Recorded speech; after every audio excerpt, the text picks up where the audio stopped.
Welcome to Ra Maths academy. இந்த வீடியோவில் பெருக்குத்தொடர் வரிசையிலிருந்து ஒரு சம் பார்க்கலாம். 3, 6, 12 என்ற பெருக்குத்தொடர் வரிசையில் 10ஆம் உறுப்பு காண்கன்னு கேட்டிருக்கு. பெருக்குத்தொடர் வரிசையில் nth உறுப்பு கண்டுபிடிக்க ஃபார்முலா a × r⁻n−1. இதில் ஏங்கிறது முதல் உறுப்பு, ஆறுங்கிறது இதனோட வித்தியாசம். இப்போ a வந்து 3, r எப்படி கண்டுபிடிக்கிறதுனா செகண்ட் உறுப்பை முதல் உறுப்பால் வகுக்கணும். அப்போது 6/3 = 2. இப்போ ஆறுடைய வேல்யூ வந்து 2. இப்போ 10ஆம் உறுப்பு கேட்டிருக்கு. இப்போ T10 =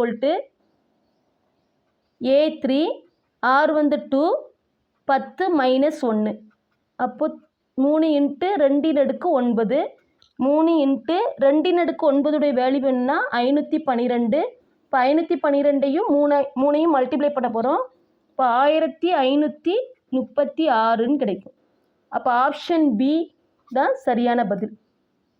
ஸோ நமக்கு தெரிய வேண்டிய ஃபார்முலா Tn = A × r⁻n−1.